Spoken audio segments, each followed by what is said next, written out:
Well, hello, people! Everybody out there is welcome today to 3T Day. And yeah, we got a lot to cover, so I'm not going to waste any time. I'm going to get right to it.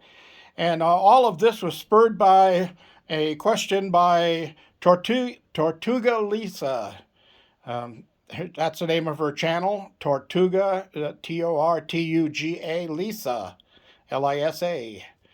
And yeah, she's got a future homestead getting ready to be put together, and she was asking a couple of questions. And I figured that I would do a little episode to help her out on that. Uh, what her question was is, do they make tools to tighten up barbed wire? Well, yeah, they make tools to tighten up any kind of wire. But I want to show you some of the things that you can do. You can buy tools, or you can just do things the old-fashioned way. And you can do things by using a little bit of innovation. But I'm going to cover a bunch of different things, and I've got some stuff set up here on the workbench. Well, that's my temporary workbench when I'm working on the wood lathe. And you never seen that side of me before, have you? You're always looking at this side. Anyway, let's get it going here. Okay, so barbed wire is what she was asking about. And barbed wire is one of those things that will attack you unprovoked. So you definitely want to wear good clothing, protective clothing while you're working with it. One of the things, leather gloves, nice heavy duty leather gloves. Now I've used these to put up my barbed wire, and you can see right there, you can see what happens when barbed wire is not trusted enough to just sit still. It will slip and tear your gloves open, but that's better than tearing your hands open, right? You can see there's another one over here on the edge. So yeah, you definitely want to wear a good pair of leather gloves when you're messing with it. Now, I'm not even going to string any barbed wire today, but I'm going to be working with some small pieces of it. So I am going to put on a pair of gloves. Now, one of the things that I mentioned to her, and if anybody wants it, I'll put a link in the description on some of the tools that you can buy for it if you want to do it the easy way and spend some money. But one of the things you do have to buy, or you should buy, is a set of these. Okay, these are called multi-pliers or fencing pliers. These things are designed to do everything you need to do to put up either barbed wire or unbarbed wire. Unbarbed wire is just regular wire, straight wire. Okay, now this is aluminum wire. You would very seldom be using aluminum wire because it doesn't hold up, it corrodes, and it's not very strong. But I didn't have any of the unbarbed wire laying around, or in this gauge. So I decided that I was going to show you with this because it's basically the same principle. All right. So these things do almost everything that you can think of in bob wiring or non-bobbed wire fencing. All right, so you do want to have a pair of these, and I will put that link in the description. It'll be listed under multipliers. Okay, so what do these things do? Well, everything. You're not listening. That's what I just told you. All right, they got a hammer on one side. That's for hammering in. Oh, let's see. U-nails. Okay. I know these are U-nails because they're not my nails. All right, so this is a U-nail, and this is used to fasten wire to a post. Can we see that? Let's get it down here lower. And yeah, that's it. Now, before I go any further, I'm going to tell you, when I bang these things in, A lot of people tend to want to put them straight up and down. Let me get this camera up in place a little better. Okay, a lot of people want to put the nails straight up and down, perpendicular with the post. Okay, I like to cock them on a 45 to where when you twist it, the two ends are touching the wire. Okay, and why is that? Well, for a couple of reasons. Number one, it'll put tension or friction on the wire from the U-nail to the wire, and keep the wire from slipping back and forth. And two, see that point right there on the other end of this thing? That is for pulling those U-nails out when you need to get them out. So if that's in the wood, you can get that point behind there and pull that U-nail out. That's why it's got a rounded head on here, so you can grab it and rock it right out. And if it was sideways in the beam, you'd be trying to get into it this way, which would be a pain in the neck, especially if your post was a little loose and wanted to rock back and forth a little. But this way, you're banging down on it, and you're trying to drive the pole in, so it's going to hook behind it pretty well. Now, if it's in there really, really tight, somebody really hammered it in there and countersunk the wire right into the wood, well, you can put this on there behind the nail and use another hammer to hit it right in there and gouge it out of there. Okay, so that's one of the things the pliers do. Okay, the other thing they do is on the sides right here, you see those notches cut out. You got one on each side, so you can use them either way you want. But what that does is cuts wire. You can slip that right in there, and then it cuts wire very easily. Just like that, okay? So I just cut that last end barbed off there because I'm going to need that off of there to show you splicing and so and such and that. All right, another thing these pliers do is right in between here. You see it's got serrated edges on both sides. That's so you can actually grab a hold of the wire like that, get a good grip on it, put your hand here, and you can pull that wire tight from one pole to the next. All right? The only problem with that is you're going to have to make sure that you have this already started through your U-nail, but not tight yet, and have your other hammer ready, so once you get it pulled up tight, you can hammer that U-nail in to lock it into place. And I always try to get the U-nail on the downside, or the downward side of one of the barbs, so that it can't pull back through the U-nail anyway. That's what I like to do. Now the other thing you can do with this is you can grab a hold of the end of the wire in here, in this end, like that. And then you can go to your post, and let's say this is where you're going to terminate it.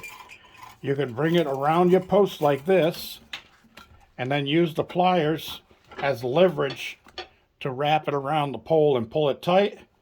Bring it all the way around to the other side, and then you can wrap the end around the wire while it's tight, and you've got it tightened and terminated at that post. But that's for terminating it. For most times, you're going to be going post to post to post to post. So you just want to put it around there and pull it tight. You can actually do it with this. Same thing. Grab it right there, like that. Put this against your post, and then pull or rock your pliers like this, and pull that tight until you're right up against the post, and then drive your U-nail in. All right? So these things do a lot of things, and it's the one tool that you can't do without. You really do need this tool. Now you can do a lot with other tools, but you can't do everything that this tool will do. So get yourself a pair of these pliers if you're planning on putting up any type of wire around your fencing. Now people use the bobbed wire for security around the outer part of their property, but they'll use the non-bobbed wire around things like animal pens and stuff like that, so the animals won't tear themselves up on the barbed wire. All right, so if you didn't have these, what you would need is, for cutting the wire, you would need a pair of bolt cutters, because the wire is pretty strong and hard to cut. And you could do it with a pair of wireman's pliers, but you're going to be really overworking with extra tools for nothing. All right, so now we're going to talk about other ways of tightening. All right, so we've got a come-along. All right, now they make a special come-along for just for wire fences, bob wire and non-bobbed wire. And on these two ends here, rather than just a hook, it's got this special adaptive type thing. And I'm going to show you what it looks like on this piece. Okay. So you see that piece right there. If I push down on this or lift up on this one works better.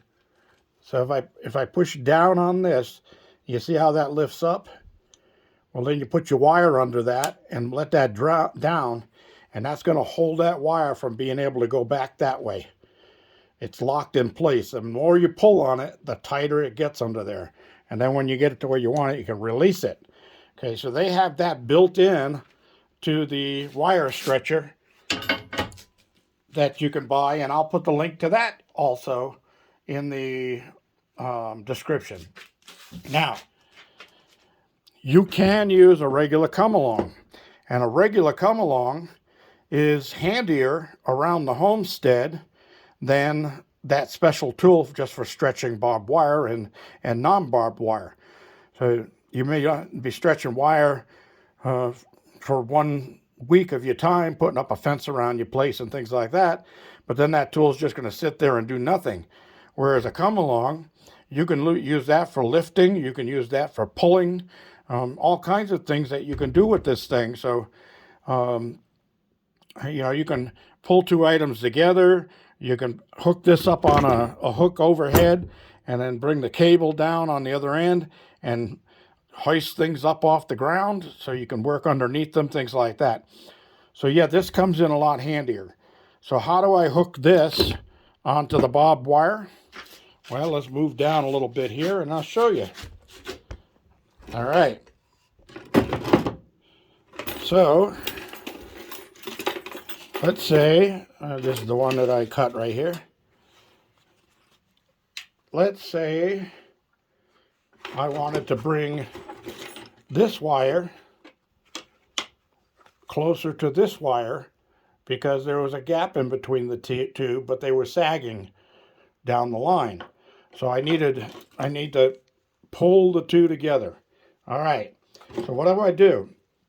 First thing I'm going to do is take my pair of channel locks, and I like this needle nose type better because they close up tighter than the other type of channel locks that have the rounded bolt holders in them.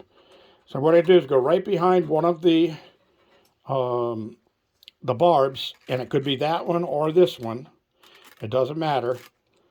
But go right behind a barb and clamp it down tight on the wire, just like that. Okay, so now it can't slip.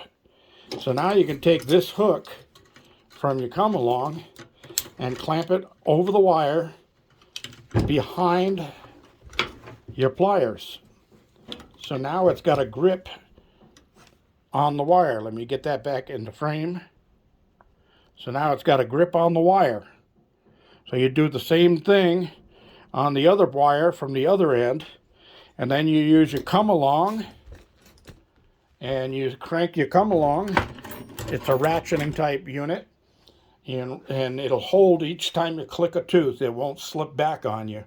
So you can hold it and drag the two pieces of wire together.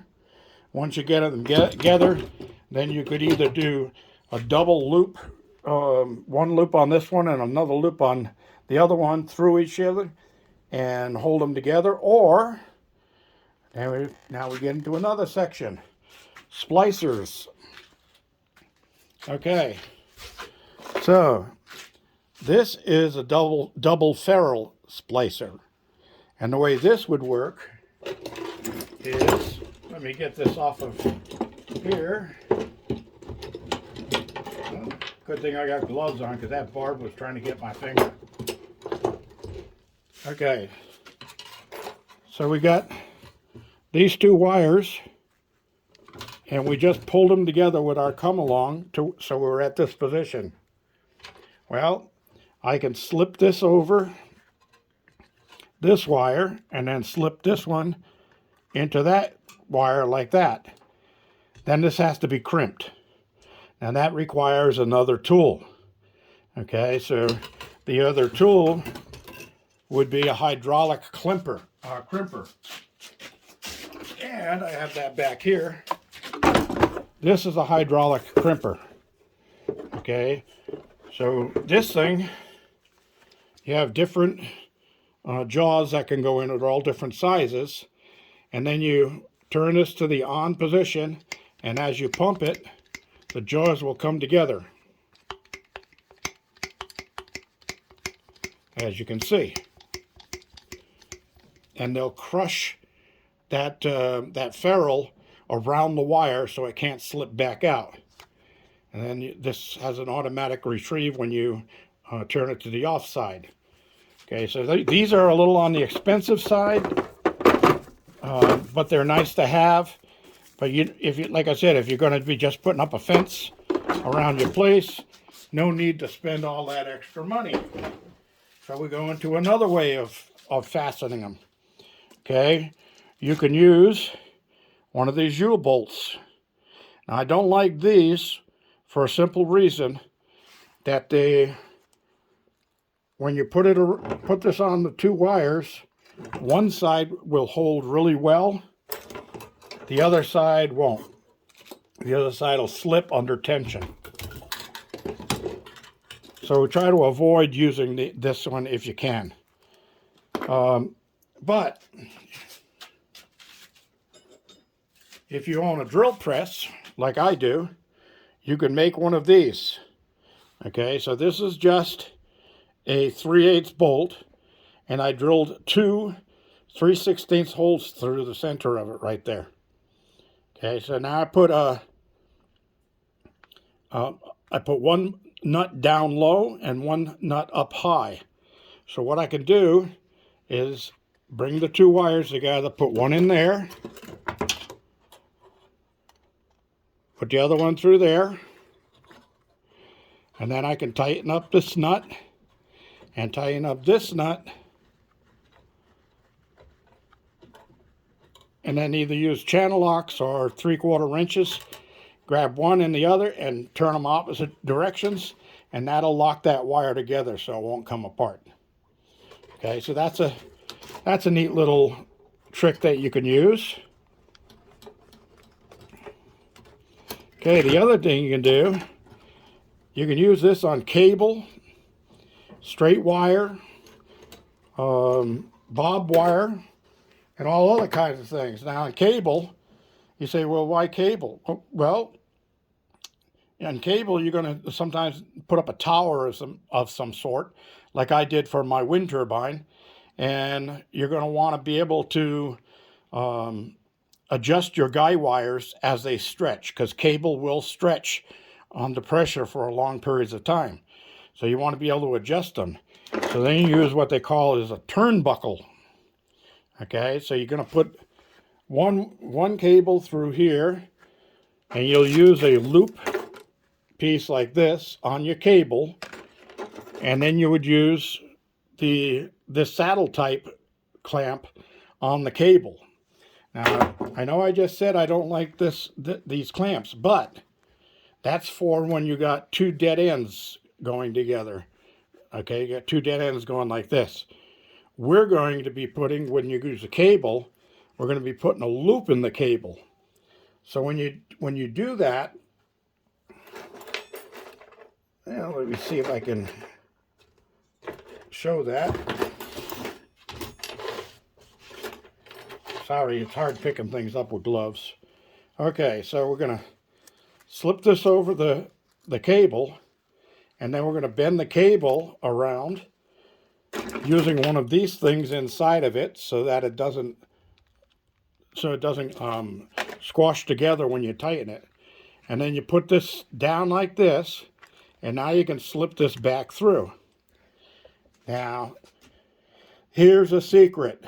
Carry this to your grave with you. This part down here is called the saddle. This is the U-bolt. The saddle never goes on the dead end. Okay? The saddle always goes on the live end of the wire or rope. The other way, if you put it the other way with the saddle on the dead end, it will slip out. So I've watched YouTube videos where people have put up those cables from tree to tree, and they're going to ride the pulley down on the cable, and halfway down, the guy hits the ground. Well, that's because they put it with the saddle on the dead end of the wire. And the way I was taught to remember which direction that little cable clamp goes is a phrase that says, never saddle a dead horse. Okay? So this is the dead end or the dead horse. Don't put the saddle on the dead horse. You want the U-bolt on the dead horse. The saddle goes on the continuous side, and it won't slip. And you don't have to put 15 or 20 of them on there. If you tighten that down, it will not slip and open up, okay? That's the way these things were engineered and designed.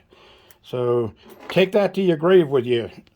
If you're going to use one of those, do it that way. Now, if you're taking two pieces of wire like this, and you got two dead ends, then it's not going to do you much good, is it? Okay? Now, you could put the clamp behind here and put the saddle behind that and then clamp this part onto it, and it probably won't slip. But that's a lot of extra work and playing around, and you got nuts on there. You're going to have to have an extra wrench with you and all that kind of stuff. All right. So we got through all of that. Isn't that a good idea? So where do we go from here? Where do we go? Where do we go? Oh, I'm going to show you another little trick.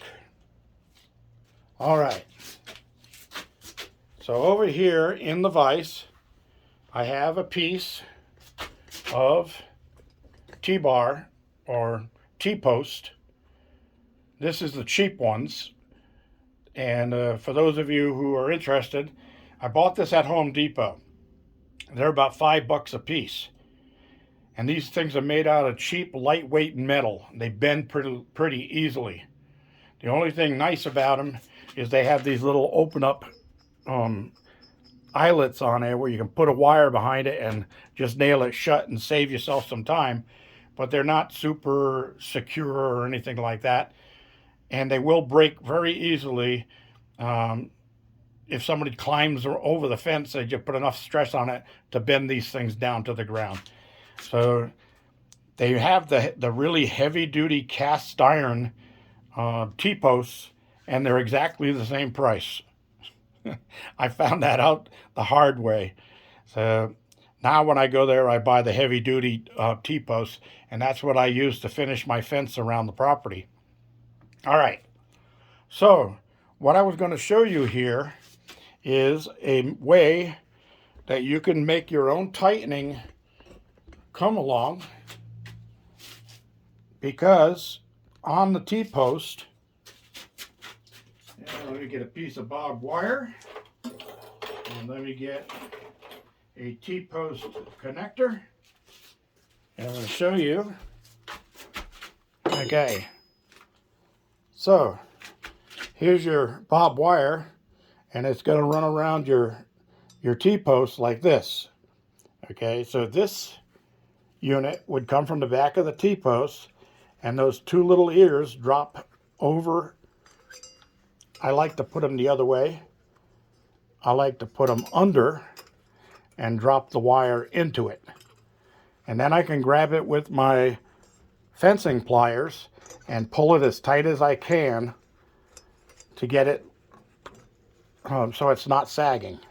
Okay, so now you can use a screwdriver like this and stick it through there, and you would wrap it around like this.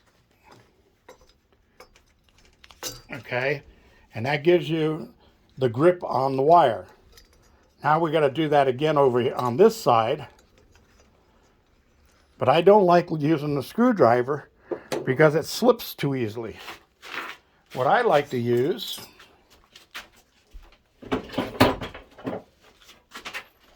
ta-da! My fencing pliers. So what you do is you got it on your T-post like this, and you can grab a hold. There's those little notches right there. Where's the camera here? Okay, there's little notches right at the top. You can grab a hold of the top of this with that, and you can just hold it nice and tight while you wrap it around. And that gives you the ability to go around more than once and really get a good lockdown tightness on it. Okay, so this one is not in very good position. Let me get this up a little higher. And I could grab this now with my fencing pliers, and I can finish it off. All right. So it won't slip down like that if you're using the heavy-duty T-posts. These light-duty T-posts, sometimes you gotta give these things a little whack or tighten them down, or what I would do is put them behind the hook on the other side of this, and I don't think I could do that right now. Well, anyway, you get the idea. All right, so let's say I've got this on here, but that's where my roll, yeah, there we go. So that's where my roll ended, right there. So I'm going to start a new roll, and I'm going to want to splice the two together. Well, I showed you the different splices that you could use. With these pliers, you could grab a hold of this and give it a twist to make a U out of it, and then grab the two ends of it on that, put a screwdriver through the loop, and then use these to twist the end of the loop around. And then you could do the same thing with the next piece, and that's one way of splicing. But let's say you wanted to tighten this up a little bit between here and the next post. So what I'm going to do is I'm going to use my drill press here as something to hold the other end of the wire.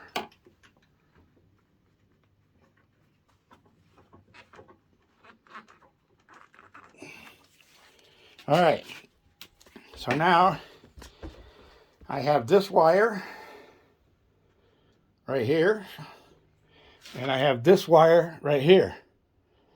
Now let's say I needed to stretch those two together, and I didn't have all the fancy tools that I've been talking about. And I know this video is going long, but this is stuff that you need to know, and this is how you think on your feet while you're out there. All right? And everybody has rope around. So let me get this down into place here. So in order to stretch this one to that one, I'm going to want to tie this behind one of the barbs, which would give you the best place, but I'm going to go 2 barbs back. And I'm going to make the first knot just a simple knot, just like that. Okay, now I'm going to take this wire, or the rope, and I'm going to twist it so that the lead piece, or the live piece, is underneath this, and I can slide that over there and put it up behind the next one. Now what that does is, as I pull on this rope, it's going to get tighter here, and this won't slip off because it's behind the other nut. So I've got a good lock on there. All right, so now I'm going to make a loop here. So I'm facing where I just tied it off, right there.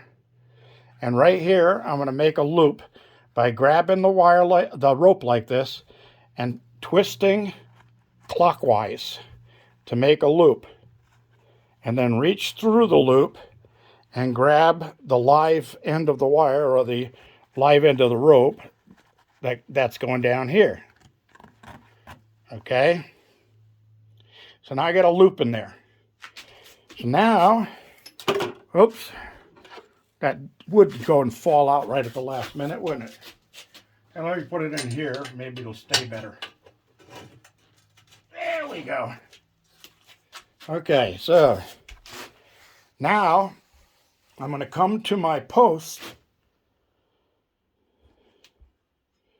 right here, whether it's wood or whatever.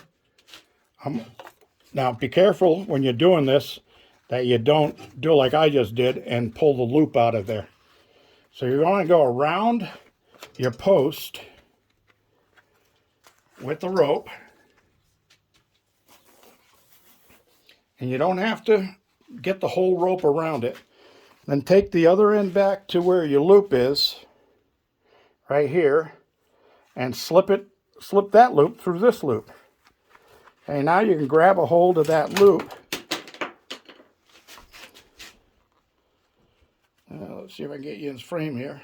Now you can grab a hold of the loop, which is going through the first loop you made, and you've got this double grip here, nice and solid, so you can get your hand in there, and you pull on that. Now as this slips through, it gives you a 2-to-1 pull. See how tight that is? Gives you a 2-to-1 pull at this point. So now you can take this wire and the other wire and tie them together, because you just use this as a come along. All right, this is some old style trucker's hitch. You use this for tying loads down in your trailer or the back of your truck or whatever. And this is very easy to come apart when you're all done, because all you do is pull that back out through that loop, take it out from around your post, pull on this one, and the knot is gone. And then here you can just, let me get back in screen here.